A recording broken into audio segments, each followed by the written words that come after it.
जय हिंद। नमस्कार दोस्तों, आप देख रहे हैं knowledge and profit YouTube channel, जहां पर हम हर दिन आपके लिए लाते हैं बाजार का गहराई से विश्लेषण, आज के मार्केट मोमेंट्स का रिव्यू, जरूरी खबरें और डेटा अपडेट्स, कल के इंडेक्स मूवमेंट की संभावनाएं और लेवल्स। हमारा विश्लेषण पूरी तरह नॉलेज, स्किल और रिसर्च मेथड पर आधारित है। हमारा ऑब्जेक्टिव सिखाना है, ना कि आपको सीधा ट्रेड कराना, क्योंकि स्टॉक मार्केट में रिस्क होता है और बिना सीखे ट्रेडिंग करना खतरनाक हो सकता है। रियल टाइम डेटा और इंपॉर्टेंट न्यूज अपडेट के लिए आप हमें टेलीग्राम और व्हाट्सएप पर ज्वाइन कर सकते हैं। यहां हम मार्केट आवर्स में इंपॉर्टेंट न्यूज और डेटा शेयर करते हैं, जिससे आप अपने एनालिसिस में सुधार कर सकें और बेहतर रणनीति बना सकें। तो चलिए सीखते हैं, समझते हैं और बाजार का सही लाभ उठाते हैं। समझदारी से निवेश करें, ज्ञान के साथ मुनाफा कमाएं। जय हिंद और नमस्कार दोस्तों। कल की वीडियो में हमने आपको बताया था कि बीते शुक्रवार बाजार ने किस तरीके से किया है कारोबार, तो उस वीडियो को जाके जरूर देखिए। आज हम बात करेंगे आने वाले सोमवार के लिए क्या है डेटा, क्या है न्यूज और साथ में रेजिस्टेंस और सपोर्ट के लेवल। तो चलिए करते हैं शुरुआत डेटा और न्यूज के साथ। स्क्रीन पे आप देख सकते हैं, सबसे पहले रुपए में हमें कमजोरी देखने को लगातार मिल रही है और कल भी हमें रुपया थोड़ा सा कमजोर होते हुए देखने को मिला था।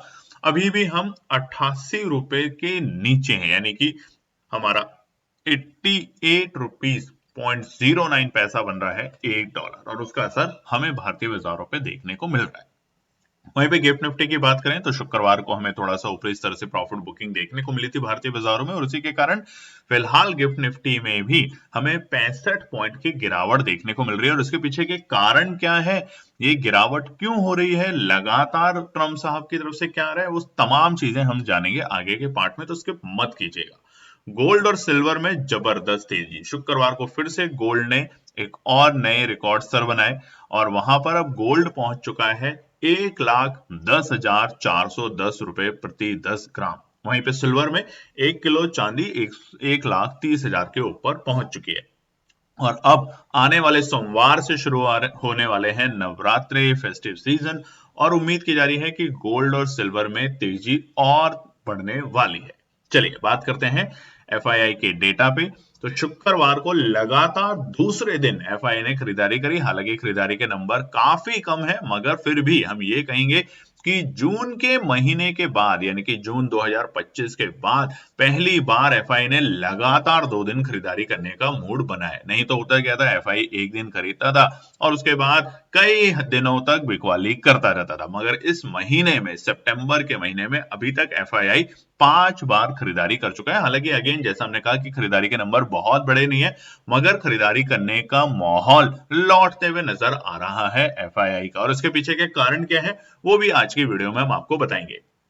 वहीं पे घरेलू निवेशकों की बात करें तो वहां पर शुक्रवार के दिन 2105 करोड़ की एक अच्छी खरीदारी के साथ घरेलू निवेशक लगातार खरीदारी के मूड में बैठे हुए हैं। बात करते हैं शुक्रवार को यूरोप और अमेरिका के बाजारों ने किस तरह की क्लोजिंग दी है। तो अमेरिका के, यूरोप के अगर बाजार बात करें, ब्रिटेन के बाजारों में थोड़ी सी हमें प्रॉफिट बुकिंग देखने को मिली। वहीं पे जर्मनी के बाजार में भी हल्की सी गिरावट रही है, मगर अमेरिका के बाजारों ने रचा इतिहास। जी हाँ, अमेरिका के बाजारों ने रचा है नया इतिहास।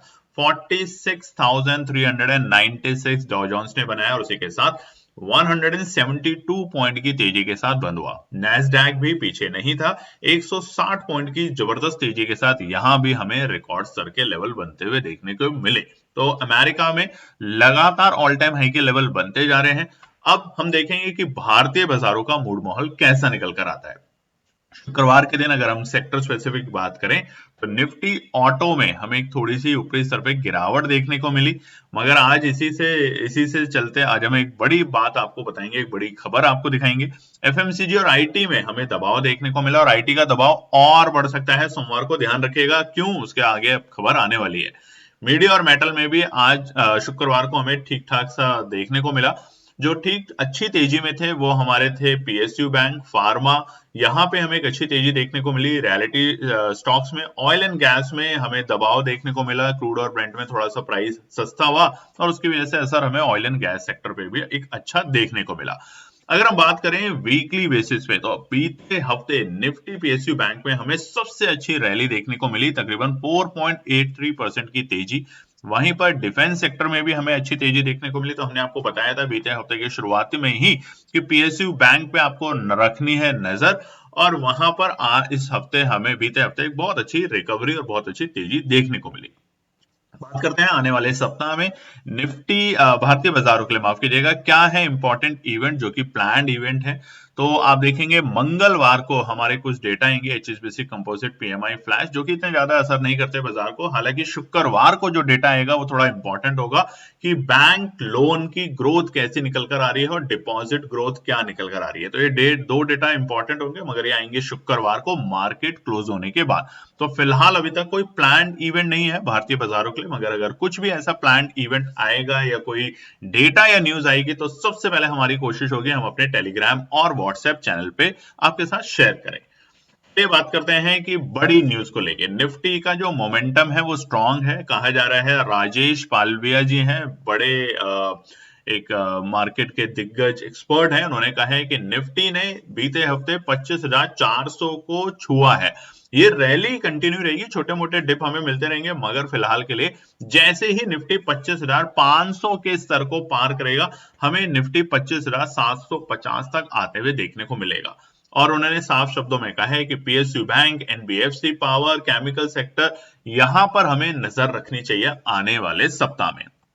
बात करते हैं एफआईआई के। जी हां, आपने देखा, जैसे हमने आपको बताया, लगातार 2 दिन एफआईआई ने खरीदारी करी है। जून 2025 के बाद ऐसा पहली बार देखने को मिला है कि एफआईआई लगातार 2 दिन खरीदारी करके गया। हालांकि खरीदारी 300 करोड़ के आसपास की थी, मगर आप ये समझिए कि मोमेंटम क्यों बन रहा है ऐसा, और उसके पीछे का कारण है कि एफआईआई ने तकरीबन 4,500 करोड़ ऑटो स्टॉक्स में लगाए हैं, और वो भी कब? जीएसटी कट से पहले। अब ये आपको पता है आने वाले सोमवार नवरात्रे शुरू होने वाले हैं, तो सबसे पहले तो आप सभी लोगों को नवरात्रों की ढेरों शुभकामनाएं। उम्मीद करते हैं कि आप आने वाले वक्त में खुश रहें, अपने परिवार, अपने दोस्तों के साथ, आपका स्वास्थ्य अच्छा रहे, आप खूब मेहनत करें और खूब सफलता पाएं। इसीलिए एफआईआई ने सोमवार को जो जीएसटी में अभी बीते हफ्ते हमने देखा था, कुछ हफ्ते पहले हमारे फाइनेंस मिनिस्टर जी ने अनाउंसमेंट करा था कि जब 2 ही स्लैब होंगे, 5% और 18%, मेजॉरिटी अब इसी में आ चुके हैं। कुछ हैं जो टबैको और बाकी प्रोडक्ट जिनको 40% के ऊपर रखा है, तो उसकी वजह से अब ये सारे के सारे नियम कानून लागू होंगे 22 सितंबर यानी कि सोमवार से। तो अब यहां पर जो जीएसटी में कट होगा वो सबसे बड़ा ऑटो सेक्टर में होगा। क्यों? क्योंकि नवरात्रे हैं, श्राद्धों में तो बहुत से लोग गाड़ियां ना तो बुक करते हैं ना खरीदते हैं। ज्यादातर गाड़ियों की बुकिंग, डिलीवरी अब नवरात्रों से लेके पूरा अक्टूबर और नवंबर हमारा फेस्टिव सीजन चलेगा, दिवाली तक। तो अब इसका असर ऑटो सेक्टर में बड़ा देखने को मिल सकता है, स्पेशली एमएनएम, टाटा, मारुति। और मारुति तो आप देख भी रहे हैं ऑल टाइम हाई के लेवल पे काम कर रहा है, यानी कि ऑल टाइम हाई के लेवल बनाए हैं मारुति ने बीते हफ्ते। तो इसलिए एफआईआई लगातार खरीदारी कर रहे हैं, और तकरीबन 4500 करोड़ की उन्होंने खरीदारी ऑटो स्टॉक्स में करी है जीएसटी कट से पहले। और अब देखेंगे सोमवार को इसका क्या होता है असर। अब सोमवार के लिए एक बड़ी अच्छी खबर यही है कि जीएसटी का जो प्रभाव है वो इफेक्टिव हो रहा है 22 सितंबर से, और इसीलिए कुछ ऐसे सेक्टर हैं जिसमें हमें नजर रखनी चाहिए, और वो है सबसे पहले ऑटो सेक्टर। उसी के साथ यहाँ पर ट्रैक्टरों में भी हमें एक अच्छा जो देखने को मिला है कट, वहां पे भी प्राइस में जो जीएसटी रेट है, तो वहां पर भी हमें एक नजर रखनी चाहिए। तो ऑटो सेक्टर रहेगा पसंदीदा सेक्टर आने वाले सोमवार को। बात करते हैं कि गुड्स और सर्विस का, ये जो हमने आपको बताया, इसमें निर्मला सीतारमण जी ने अभी 5 और 18% कर दिया है, और ये इफेक्टिव हो रहा है 22 सितंबर से। ध्यान रखिएगा, तो अगर आप कुछ भी सामान खरीद रहे हैं 22 सितंबर से, कोई भी कैटेगरी जो कि निर्मला सीतारमण जी ने बताया था कि 5 और 18% के बीच में आ चुकी है, अगर कोई भी आदमी आपसे वहां गलत खरीदारी के पैसे लेता है, ये टैक्स बोलता है या कुछ बोलता है कि नहीं ये तो बाद में लागू होगा, तो आप उनके ऊपर सख्त नियम और कानून की धाराएं लगा सकते हैं। बात करते हैं डोनाल्ड ट्रंप साहब की। अब इनको तो देखिए भगवान ही जाने हर रोज रात में क्या नई खुजली होती है और नई नई चीजें कर देते हैं। डोनाल्ड ट्रंप जी ने इंट्रोड्यूस कराया है $1,00,000 फीस, सीधा ही $1,00,000 की फीस लगा दी है स्किल्ड फॉरेन वर्कर वीजा। आप में से अक्सर लोगों ने सुना होगा H1B वीजा। H1B वीजा जो होता है वो वीजा होता है जिसमें लोग जाके इस यूएस में जॉब करते हैं, व्हाइट कॉलर जॉब जिसे कहते हैं वो करते हैं। और यहाँ पर अब नए नियम बना दिए गए, यानी कि शुक्रवार को रात में डोनाल्ड ट्रंप साहब ने अनाउंसमेंट किया और इसका सीधा असर कहाँ होगा, कौन से सेक्टर पे होगा, वो जान लेते हैं।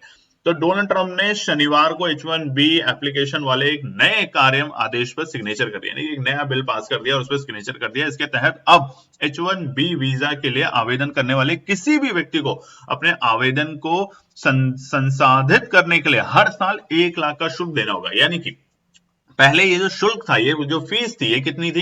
ये बहुत कम थी, तकरीबन सब कुछ मिला के शायद 1500 से $2000 होती थी। इसलिए विदेश में जो बड़ी बड़ी कंपनियां हैं, हमारी आईटी कंपनी है, टीसीएस है, इन्फोसिस है, ये जब अपने स्किल्ड वर्करों को जो भेजती थी फॉरेन में, अमेरिका में नौकरी करने के लिए, तो उनके लिए कोई बड़ी बात नहीं होती थी, क्योंकि वो वहां सैलरी देते थे और जो H1B वीजा की जो एक फीस होती थी, नॉमिनल फीस होती थी, वो आराम से उसको पे कर देते थे और वो सालाना फीस होती थी। मगर अब ट्रंप साहब ने कहा नहीं, आप जो उसको सैलरी देंगे वो तो देंगे ही, मगर उसके अलावा हर साल, ध्यान रखिएगा, ये जो 1 लाख रुपए है, यानी कि भारतीय पैसों की अगर बात करें तो इस वक्त आपको दिखाते भी हम INR और US डॉलर में 88 लाख रुपए सालाना होगा और ये आपको सरकार को देना है, यानी कि उस आदमी की जेब में नहीं जाएगा जो जॉब करने जा रहा है। अगर जॉब में उसको $1 लाख दे रहे हैं तो $1 लाख ही ये सरकार को देना है, 88 लाख रुपए यानी कि फीस। ये नियम आवेदन के साथ साथ मौजूदा सब पर लागू हो रहा है, यानी कि जो अब वहां पहुंच भी चुके हैं उनके जब H1B वीजा रिन्यू होंगे तो वहां पर भी ये फीस अब लागू कर दी गई है। तो ये बड़ा झटका है और इससे दरअसल भारत में इमिग्रेशन पर सख्ती के लिए कदम उठाया गया। अब ट्रंप साहब बार बार कह रहे हैं मेक इन अमेरिका, तो उसके लिए वो अक्सर अमेरिका की कंपनियों को अलग अलग तरीकों से डरा रहे हैं। पहले कहा था कि अगर जो भी आउटसोर्स करेगा उसके ऊपर हम बहुत ज्यादा अतिरिक्त टैक्स लगाएंगे, नहीं माने लोगों ने उसका विरोध किया, तो अब H1B वीजा उनके हाथ में है तो वहां पर लगा दिया। अब H1B वीजा का लाभ सबसे ज्यादा भारतीयों को मिलता है, ये बात ध्यान रखिएगा। सबसे ज्यादा अमेरिका में जो H1B वीजा की जो कार्यक्रम है उसमें सबसे ज्यादा 71% भारतीय हैं, उसके बाद चीन के लोग हैं 11.7% और दूसरे बाकी देश हैं। तो इसलिए भारत पे सबसे बड़ा इसका असर पड़ने वाला है और सबसे ज्यादा आईटी क्षेत्र में इसका प्रोग्राम जो सॉफ्टवेयर इंजीनियर है, टेक प्रोग्राम मैनेजर है, इनके ऊपर पड़ने वाला है, क्योंकि वो लोग सबसे ज्यादा इन बड़ी कंपनियों से, जैसा हमने बताया TCS है, इन्फोसिस है, HCL है, इससे वहां पर गए हुए हैं, टेक महिंद्रा है। तो सोमवार को इस खबर की वजह से सबसे बड़ा असर हमें आईटी सेक्टर पे पड़ेगा और आईटी सेक्टर यहाँ पे हमें गिरावट के साथ कारोबार करते हुए देखने को मिल सकता है, क्योंकि आप एक तो सैलरी दे रहे हैं उनको, सैलरी के साथ साथ $1 लाख ऑफ फीस कर दी गई है जो कि सालाना होगी H1B वीजा की। तो ये बहुत बड़ा दबाव आईटी सेक्टर पे होगा। हालांकि लॉन्ग रन में फिर से ये जो बयानबाजी ट्रंप साहब ने जो घोषणा करी है गलत है, क्योंकि ओवरऑल इसका असर अमेरिका के ऊपर ही देखने को मिलेगा। अमेरिका के जो 71% भारतीय वहां पे जो काम कर रहे हैं H1B वीजा के साथ दिन रात मेहनत करके, वो वहां की अर्थव्यवस्था को हेल्प कर रहे हैं, मगर उनको ये बात समझ नहीं आ रही, बस अपना किसी भी तरीके से उनको भारत पे दबाव कर रहे हैं, और जैसा कि हम बीते दिनों में देख रहे हैं। और इसी के साथ जैसा हमने कल की वीडियो में भी आपको बताया था कि अमेरिका ने ईरान के चाबार पोर्ट को जो झटका दिया है, तो जो अभी H1B वीजा की खबर है वो आईटी सेक्टर को दबाव में डालेगी और एक आध सेक्टर है उसको दबाव में ला सकती है, मगर सबसे ज्यादा आईटी सेक्टर पे हमें सोमवार को बड़ा दबाव देखने को मिलेगा। और ये जो प्रतिबंध लगाया है ट्रंप ने कि 29 सितंबर से जो छूट दी हुई थी अभी तक चाबार पोर्ट को ईरान में, उसके ऊपर प्रतिबंध लगा दिया गया कि नहीं अभी नहीं होगा, ये सब गलत है, सेंक्शन लगा दिए गए। तो उसकी वजह से सीधा असर भारत पे होगा, क्योंकि 2023 में ही हमने 2024 में, माफ कीजिएगा, 13 मई 2024 में ही भारत ने 10 साल के तक ऑपरेट करने के लिए इस पे समझौता किया था कि भारत इस पूरे रूट को, चाबार पोर्ट जो है, जो हमने कल आपकी वीडियो में भी दिखाया था, जाके जरूर देखिएगा, पाकिस्तान को बाईपास करने के लिए कि ईरान होते हुए हम रशिया और ताजिकिस्तान और उस तरफ जो है खाड़ी के कई सारे देश जो हैं, सिस्तान, बलूचिस्तान प्रांत, वहां तक हम अपना पोर्ट बना सकते हैं, वहां तक हम अपने सामान का आयात निर्यात कर सकते हैं। और यहां पर भारत पे असर इसलिए है क्योंकि भारत ऑलरेडी $150 मिलियन इस पे इन्वेस्ट कर चुका है और 250 मिलियन ऑलरेडी हम सिग्नेचर कर चुके हैं। तो बड़ी अमाउंट जब फंसती है किसी भी ऐसे बड़े प्रोजेक्टों में, और वो बड़ी कंपनियां और बड़े बैंक जिनका पैसा लगा है, वहां बहुत बड़ा असर कर सकता है आने वाले सोमवार। और इसीलिए हमने शुक्रवार को प्रॉफिट बुकिंग के साथ ये जो खबरें आई उसका भी दबाव भारतीय बाजारों में देखा।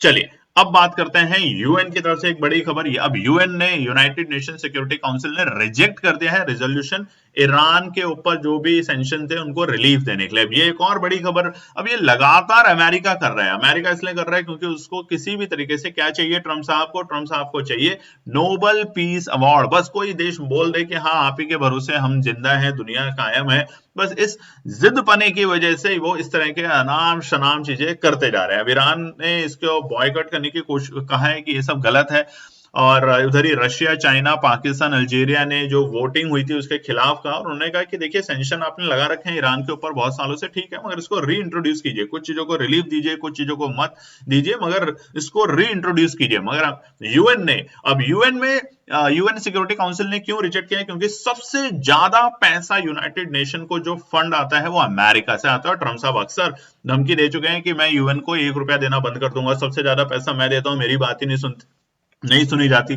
इसलिए यूएन सिक्योरिटी काउंसिल ने ये बड़ा फैसला लिया, और उसमें जो वोट हुआ है, जो वोट किया गया है 9 यूएनएससी मेंबर्स ने, उनमें United State, Britain, France, Sierra Leone, Slovenia, Denmark, Greece, Panama, Somalia, इन सब ने ईरान के खिलाफ करा है। और अब देखेंगे कि अब क्या होता है इसका भी असर देश और दुनिया के ऊपर, क्योंकि इस तरह की चीजें करने से कोई भी कंट्री हो वो ग्रो नहीं करती, वहां की अर्थव्यवस्था खराब होती है, लोगों में रिवोल्ट होता है, और ये सारा असर आने वाले दिनों में हमें फिर से देखने को मिलेगा।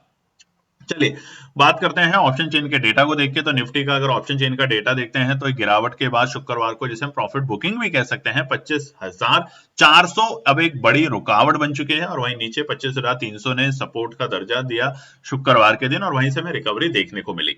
अब बात करते हैं हम निफ्टी बैंक में। तो याद रखिए 55,000 एक मजबूत सपोर्ट है, बिल्कुल क्लियर दिख रहा है चार्ट के ऊपर, 55,000 एक मजबूत सपोर्ट है पुट ऑप्शन का जो डेटा है उसको देख के, और कॉल ऑप्शन का जो डेटा देखते हैं तो उसके हिसाब से 56,000 एक बड़ी रुकावट का लेवल है, और उसके बिल्कुल बीच में अभी हम लोग निफ्टी बैंक में खड़े हैं। सेंसेक्स की बात करें तो 83,000 बड़ी रुकावट है, इतनी जल्दी से टूटेगा नहीं। जब से वहां से नीचे लुढ़का है बीते शुक्रवार और बृहस्पतिवार के दिन, तब से हमें एक बड़ी वहां से मजबूती और गिरावट देखने को मिल रही है, यानी कि प्रॉफिट बुकिंग देखी जा रही है 83,000 के आसपास में। अब 83,000 को पार करके क्लोजिंग देगा तब हम नए स्तर पे जाने की कोशिश करेंगे हमारे सेंसेक्स इंडेक्स में। वीकली टाइम फ्रेम पर हमने आपको कल बता ही दिया था कि हम एक अच्छी तेजी में जा रहे हैं। अगर डेली वीकली टाइम फ्रेम पे देखें, निफ्टी, बैंक निफ्टी, सेंसेक्स को एक्सपोनेंशियल 50-20 के हम ऊपर है। 3 हफ्ते से लगातार एक अच्छी तेजी देखने को मिल रही है। छोटी मोटी प्रॉफिट बुकिंग मिली, उसका असर होना अच्छा भी है। प्रॉफिट बुकिंग आना ऊपरी स्तर से अच्छा भी है, क्योंकि 24,400 से जो हमने रैली दिखाई 3 हफ्तों में 25,400 यानी कि 1,000 पॉइंट की तेजी निफ्टी 50 में देखने को मिली, तो ये अच्छे है स्तर इस तरीके से। वैसे ही निफ्टी बैंक में अगर बात करें, 53,500 से हमने तेजी देखी थी और हम ऑलमोस्ट 56,000 के बेहद करीब तक पहुंचे, तो यहाँ भी एक अच्छी तेजी। और वीकली टाइम फ्रेम पे देखें तो यहाँ भी 3 हफ्तों से लगातार अच्छी तेजी देखने को हमें मिल रही है। और अच्छी बात यह है कि यहाँ भी वीकली टाइम फ्रेम पे एक्सपोनेंशियल 50 और 20 के ऊपर हम कारोबार करते हुए देख पा रहे हैं। सेंसेक्स की बात करें तो यहाँ भी वीकली टाइम फ्रेम पे मजबूती है, तो ओवरऑल वीकली टाइम फ्रेम पर हम एक अच्छी तेजी में है। और ऐसी ही वीकली टाइम फ्रेम पे लगातार 3 हफ्ते की तेजी हमें देखने को मिली थी सितंबर 2024 में। अगर आप स्क्रीन पे ध्यान से देखेंगे इस चार्ट को, तो सितंबर के महीने में 2024 में भी हमें वीकली टाइम फ्रेम पे लगातार 3 हफ्ते एक अच्छी तेजी देखने को मिली थी। आप देखेंगे तो यहाँ आपको साफ साफ समझ आएगा, निफ्टी में भी और सेंसेक्स में भी एक अच्छी तेजी, और उसके बाद ही हमें एक बड़ी गिरावट देखने को मिली थी। तो चलिए अब नजर डालते हैं आने वाले सोमवार के लिए इंपॉर्टेंट रेजिस्टेंस और सपोर्ट के लेवल। सबसे पहले रेजिस्टेंस और सपोर्ट बताएं, उससे पहले आप लोगों से रिक्वेस्ट है, अभी तक आपने लाइक नहीं किया है, कमेंट नहीं किया है, तो लाइक और कमेंट करें। और सोमवार को है नवरात्रे, तो आप सभी लोगों को नवरात्रों की ढेर सारी शुभकामनाएं। हम उम्मीद करते हैं कि आने वाले नवरात्रों में आप बहुत अच्छे से लर्न करें, सीखें, पैसा कमाएं, और साथ में अपने परिवार और दोस्तों के साथ अच्छे से उसे सेलिब्रेट भी करें। तो निफ्टी के रेजिस्टेंस और सपोर्ट बताने से पहले यहां पर हम आपको बता देते हैं कि न्यूज जो हम आपको दिखाते हैं वो इसलिए बताते हैं ताकि आपको ग्लोबल चीजें आसानी से समझ आए कि कहां क्या हो रहा है और उसका असर बाजारों पे कैसे होता है। तो सोमवार के लिए निफ्टी आईटी खतरे में रह सकता है, वहीं ऑटो में और एफएमसीजी सेक्टर में हमें एक अच्छी तेजी देखने को मिल सकती है। तो मिला जुला असर रह सकता है, मगर रेजिस्टेंस और सपोर्ट को ध्यान से देखिएगा। ट्रेंड हमने बना रखा है, आप जाके उसे बना सकते हैं 15 मिनट के टाइम फ्रेम पे। बहुत आसान से है, हमने सितंबर के शुरुआत से ही जहां से बाजार ने तेजी दिखाई है वहां से एक ट्रेंड लाइन ड्रॉ करी, और आप देखेंगे कि वहां पर बाजार ने बहुत खूबसूरती के साथ इस पे काम किया है। तो पहला जो रुकावट है निफ्टी के लिए वो है 25,365 के लेवल। बीते शुक्रवार बाजार इसे पार करने में असफल रहा। 15 मिनट के टाइम फ्रेम पे कई बार बाजार ने कोशिश करी मगर फेल हुआ, इसलिए पहला रुकावट रहेगा 25,365 के लेवल। पार करेगा तो हमें यहाँ पे शॉर्ट कवरिंग देखने को मिलेगी और शॉर्ट कवरिंग जाएगी 25,425 तक के लेवल पे, 25,425, और उस वक्त आपको 25,400 की कॉल पे रखनी है नजर। देखिए ओवरऑल अभी भी निफ्टी पॉजिटिव है, जैसा हमने आपको दिखाया, न्यूज भी बताई कि जो पालवे साहब है उन्होंने भी बोला है कि 26,000 तक निफ्टी दिवाली तक जाने की कोशिश करेगा और उसको ड्राइव करेगा जीएसटी में रिफॉर्म जो हुआ है रिसेंटली वो। मगर ये जो खबरें आ रही है अमेरिका की तरफ से ये भी दबाव डालेगी, और ये दबाव डालेगी तो वहां पे थोड़ा सतर्क रहें। एक दिन ट्रेड नहीं भी करेंगे कोई आफत नहीं हो जाएगी, तो थोड़ा ध्यान रखें क्योंकि मंडे को मार्केट में खुलते ही इसका रिएक्शन हमें देखने को मिलेगा, क्योंकि ये बड़ा रिएक्शन है। $1,00,000 की जो फीस हमने बताई है ये एक बड़ा रिएक्शन होगा और ये निफ्टी 50 को ड्रॉ बन के पुल बैक करने में और गिरावट में असर कर सकता है आईटी सेक्टर स्पेशली। तो यहां पर 25,425 रहेगा दूसरा रुकावट, और तीसरा रुकावट रहेगा 25,455। अब बड़ा बड़ा नोट कर लेते हैं, 25,550 के ऊपर की क्लोजिंग के बाद ध्यान से सुनिएगा, 25,550, इसलिए हमने लाइन भी ड्रॉ कर रखी है। सबसे ऊपरी स्तर जो है आप देखेंगे हॉरिजॉन्टल लाइन 25,550 के ऊपर टिकता है निफ्टी या क्लोजिंग देने में सफल होता है तो हम अब की बार 25,750 तक का अटेम्प्ट देखेंगे निफ्टी के अंदर। सपोर्ट की बात करें तो पहला सपोर्ट है 25,280 का लेवल। पहला सपोर्ट इसलिए क्योंकि शुक्रवार को यहीं से बाजार ने रिकवरी दिखाने की कोशिश करी थी, तो ये पहला लेवल बनेगा सपोर्ट का। मगर जैसा हमने आपको बताया कि निफ्टी आईटी में बड़ी गिरावट अगर होती है तो उसका असर हमें निफ्टी के ऊपर ज्यादा देखने को मिलेगा और बाजार और थोड़ा गिर सकता है। तो वहां पे दूसरा सपोर्ट होगा 25,235 के लेवल, और आखिरी सपोर्ट होगा हमारा 25,180 के लेवल। हालांकि 25,000 मजबूत सपोर्ट है, इतनी जल्दी टूटेगा नहीं, मगर एक बात ध्यान रखिएगा 25,235 भी अगर तोड़ता है तो गिरावट गंभीर होगी। यानी कि जब तक ये न्यूज जो है एक दो दिन इसको डाइजेस्ट नहीं कर लेता मार्केट, तब तक दबाव रहेगा निफ्टी 50 में। तो ऐसे में अवॉइड करना, शांति से बैठना ही समझदारी रह सकती है, या फिर आप पुट साइड में अपनी पोजीशंस बना सकते हैं। तो 25,235 अपने माइंड में रख लीजिएगा, इंपॉर्टेंट सपोर्ट है। अगर तोड़ देता है तो गिरावट यहां से 25,180 और 25,150 तक के लेवल हमें सोमवार के दिन ही देखने को मिल सकते हैं। बात करते हैं निफ्टी बैंक में, तो सेम स्ट्रक्चर हमने यहां भी और ट्रेंड लाइन ड्रॉ कर रखी है आप लोगों के लिए, ताकि आप ध्यान में रखें। और एक रिक्वेस्ट है आपसे, हमेशा दोस्तों हमेशा अपनी एनालिसिस जरूर बनाएं। अपने एनालिसिस बनाएंगे तो कॉन्फिडेंस बिल्ड होगा तो आपको किसी के ऊपर भी डिपेंडेंट होने की जरूरत नहीं है। आप चाहे तो हमारा टेलीग्राम और व्हाट्सएप चैनल जो इसी वीडियो के डिस्क्रिप्शन में आप जाके देखेंगे तो वहां मिल जाएगा, जो फ्री है। और सोमवार से हमारी कोशिश होगी कि हमारा जो व्हाट्सएप चैनल है उस पर भी हम आपके साथ न्यूज लगातार शेयर करते रहें, ताकि मार्केट में कुछ भी इवेंट आता है तो आप सतर्क रहें, ध्यान में रखें और अपनी एनालिसिस बनाते हुए उन बातों पर गौर रखें। साथ ही में रेजिस्टेंस और सपोर्ट शेयर करने के लिए लाइव मार्केट में, क्योंकि रेजिस्टेंस और सपोर्ट लगातार बदलते हैं, वो भी हमारी कोशिश रहेगी हमारे व्हाट्सएप चैनल पे शेयर करने के लिए। तो फटाफट जाके ज्वाइन करें। और अगर आपको पैसा डबल लर्निंग प्रोग्राम भी सीखना है तो रजिस्ट्रेशन हम सोमवार को ओपन कर रहे हैं। फटाफट, नवरात्रों का दिन है, फटाफट जाके ज्वाइन कीजिए, क्योंकि श्राद्ध अभी भी खत्म नहीं हुए हैं और सोमवार को हम ओपन करेंगे रजिस्ट्रेशन, ताकि आप उसका पार्ट बन सके। चलिए, निफ्टी बैंक आपको बता दिया है तेजी के कारण, और पीएसयू बैंक में एक अच्छी तेजी बीते हफ्ते हमें देखने को मिली। मगर अभी जो एक छोटी सी न्यूज है ईरान के पोर्ट को लेके सेंक्शन 29 सितंबर से, वहां पर बैंकिंग क्षेत्र में थोड़ा सा दबाव देखने को मिल सकता है, स्पेशली प्राइवेट बैंक के अंदर। तो ध्यान रखेंगे, क्योंकि बैंकों का और कुछ बड़ी कंपनियां जो लोन लेके ये सब पोर्ट बनाती है, 150 मिलियन, $250 मिलियन, ये बैंकों के लिए रुकावट कर सकता है, क्योंकि उनके जो लोन है अगर वो रुकते हैं तो वो असर सीधा सीधा बैंकिंग स्टॉक्स पे करेगा। तो इसलिए निफ्टी बैंक में भी एक दिन थोड़ा सा सतर्क रहें, ये ही कहना बस हमारा काम है। तो पहला रुकावट रहेगा 55,610, 55,610 है हमारा पहला रुकावट का पड़ाव। हमने ट्रेंड लाइन भी ड्रॉ कर रखी है, आप देखेंगे वहां भी लिखा है 55,603। पार करेगा तो हमें छोटी मोटी तेजी देखने को मिलेगी, और वो होगी 55,750, 55,750। इसके ऊपर तेजी करनी है। ऑफ कोर्स 55,600 एक मजबूत सपोर्ट का लेवल है, मगर ऐसी जो खबरें जो बाजार में आती हैं वहीं से बाजार लुढ़कना शुरू करता है। तो 55,750 रहेगा हमारा दूसरा रुकावट। इसको पार करते हैं हमारी कोशिश रहेगी 55,865, यानी कि हर ऊपरी स्तर पे हमें एक छोटी मोटी प्रॉफिट बुकिंग देखने को मिलेगी। तो सोमवार को सबसे पहले नजर रखनी चाहिए आपको निफ्टी आईटी इंडेक्स के ऊपर, आईटी से जुड़े तमाम बड़े कंपनियों के ऊपर, और उसी के साथ साथ बैंक में एचडीएफसी और आईसीआईसी बैंक पे। सपोर्ट की बात करें तो पहला सपोर्ट निकल कर आता है 55,380 और देखिए रेजिस्टेंस हमने इसलिए आपको बताया 55,865 आखिरी रेजिस्टेंस, क्योंकि 56,000 बड़ी रुकावट है। हमने आपको ऑप्शन चेन का डेटा भी दिखाया उसके हिसाब से, तो 55,380 है पहला सपोर्ट का लेवल। अगर बाई चांस बाजार में कोई नेगेटिविटी नहीं आती और जीएसटी की न्यूज को लेके जो रिफॉर्म शुरू हो रहा है सोमवार से, उसको लेके बाजार में अति उत्साहित होता है, तो वहां से हमें एक अच्छी तेजी भी देखने को मिल सकती है। ये हो सकता है न्यूज ही थोड़े टाइम के लिए रुक जाए। दूसरा सपोर्ट रहेगा 55,050, मजबूत सपोर्ट है। अगर आता है तो यहां पर खरीदारी करने की कोशिश की जा सकती है। कंडीशन स्टॉप लॉस क्या होगा? स्टॉप लॉस होगा हमारा आखिरी सपोर्ट 54,920, बस ये लास्ट सपोर्ट। अगर इसके नीचे जाता है, ये तेजी बनी थी, ये दोबारा से बाजार को टेस्ट कर सकती है नीचे के लेवल और फिर वहां से वापस से बाउंस बैक करेगा तो फिर से नजर रखेंगे। तो ये था हमारा निफ्टी बैंक का। एक बात आपको गौर से बता देते हैं, बीते साल भी इसी वक्त नवरात्रों में हमें गिरावट देखने को मिली थी और श्राद्ध के महीने में जब जनरली इंडियन मार्केट में बहुत से लोग लॉन्ग पोजीशन या नई इन्वेस्टमेंट नहीं करते, तब एक अच्छी तेजी देखने को मिली थी। तो ये ट्रेंड जो है ये आजकल बहुत अलग तरीके से काम कर रहा है, तो इस पे भी नजर जरूर रखिएगा। सेंसेक्स के रेजिस्टेंस और सपोर्ट भी फटाफट देख लेते हैं, मगर उससे पहले लास्ट टाइम आपसे कह रहे हैं और हमारा आपसे प्यार है तो हम आपसे कई बार भी कहते हैं, लाइक जरूर कीजिएगा, कमेंट कीजिएगा और माता रानी का नाम लेके नवरात्रों की शुभकामनाएं आप हमें भी दे सकते हैं। जैसे हम आपको और आपके परिवार के लिए हमेशा शुभकामनाएं देते हैं, वैसे आप भी हमारे और हमारी टीम के लिए दे सकते हैं और साथ ही में हमारे 20,000 सब्सक्राइबर पूरा करने में हमारी मदद करें।